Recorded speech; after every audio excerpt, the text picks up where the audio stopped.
पितृपक्ष में इनकी पूजा और भोजन कराने से पितर होते हैं प्रसन्न। आप भी जान लें कौन है ये भी पितर समान, इनकी पूजा से होगा लाभ।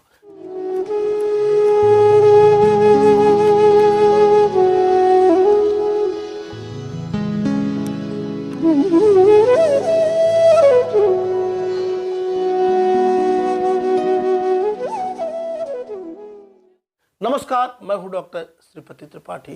पितरों को प्रसन्न करने के लिए पितृपक्ष में विधि पूर्वक पूजा पाठ करने के साथ ही और भी कई तरह के विधान बताए गए हैं। इन्हीं में कुछ खास बातों का हम यहाँ जिक्र कर रहे हैं। जी, आपको बता दें कि इन्हें अपना कर आप पितरों का आशीर्वाद प्राप्त कर सकते हैं। शास्त्रों में भी इन्हें भी पितर के समान ही माना गया है। आइए इस विषय पर आपको इस वीडियो के माध्यम से विस्तार से बताते हैं। शास्त्रों में पितर का स्थान दो जगह माना गया है। पहला चंद्रमा का ऊर्ध्वभाग और दूसरा जल में। मान्यता है कि कुछ पितर तो चंद्रलोक में जाते हैं और कुछ वरुण देव के आश्रय में, और कुछ वरुण देव के जल के देवता हैं। मान्यता है कि पशु पक्षी भी इसी निवास में निवास करते हैं, इसी लोक में। वही कुछ वनस्पति में देवता विराजित होते हैं। यही वजह है कि पितृपक्ष में पशु पक्षी और वनस्पति यानी पेड़ पौधों की पूजा का विधान है, क्योंकि इन्हें भी पितृ समान माना गया है। कहते हैं कि इनकी पूजा का फल सीधे पितरों को मिलता है। पितृपक्ष में कुछ विशेष पौधों की पूजा करने का विधान है। इन्हें पितर के समान माना गया है। मान्यता है कि पितृपक्ष में पीपल की पूजा जरूर करनी चाहिए। इसमें श्री हरि का निवास होता है। इसके अलावा इसे वृक्ष रूप में पितृदेव माना गया है। पितृपक्ष में बरगद के वृक्ष की भी पूजा करनी चाहिए। इसमें साक्षात शिव निवास करते हैं। अगर ऐसा लगता है कि पितरों की मुक्ति नहीं हुई है तो बरगद के नीचे बैठकर शिव जी की पूजा करनी चाहिए। इससे लाभ ही लाभ होता है। पितृपक्ष में पेड़ पौधे की पूजा के साथ ही पक्षियों को भी भोजन कराने के बारे में बताया गया। इसमें सबसे पहले नाम आता है कौवे का। मान्यता है कि क्षमतावान आत्माएं कौवे की शरीर में प्रवेश करने का दम रखती हैं, और वह पितृपक्ष में जब धरती पर आती हैं तो इसी रूप में विचरण करती हैं।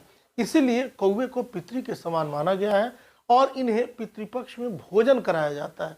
कहते हैं कि ऐसा करने से भोजन सीधे पितरों को प्राप्त होता है। कौवे के अलावा पितृपक्ष में देव आत्माएं हमेशा हंस में अपना आश्रय लेती हैं। जो आत्माएं अपने पूर्व जन्म में पुण्य कर्म करती हैं वहीं देव आत्माएं हंस बनती हैं। इसलिए हंसों को देवता समान माना गया है। मान्यता है कि पितृपक्ष में इन्हें भोजन कराने से पितर प्रसन्न होते हैं। पितृपक्ष में कुत्ता, गाय और हाथी को भोजन कराने से भी पितर प्रसन्न होते हैं। मान्यता है कि कुत्ते यम के दूत होते हैं। कुत्ते मनुष्य की रक्षा भी करते हैं और आने वाले संकट को वह अपने ऊपर ले लेते हैं। इसलिए इन्हें पितरों के समान माना गया है। इसके अलावा पितृपक्ष में गाय की पूजा का भी विशेष विधान है। गाय में लाखों योनियों का वह पड़ाव है जहां आत्मा विश्राम करके फिर से एक बार मनुष्य योनि में प्रवेश के लिए यात्रा शुरू करती है। पितृपक्ष में आपको बता दें कि कुत्ते और गाय के अलावा हाथी को भी भोजन कराना चाहिए। हाथी गणेश जी का रूप माने गए हैं, साथ ही ये इंद्र का वाहन भी है। इसके अलावा हाथी को पूर्वजों का भी प्रतीक माना गया है। इसीलिए पितृपक्ष में इन्हें भोजन कराने से पितरों की कृपा और आशीर्वाद प्राप्त होता है। पीपल और बरगद के अलावा पितृपक्ष में बेल की पूजा करनी चाहिए।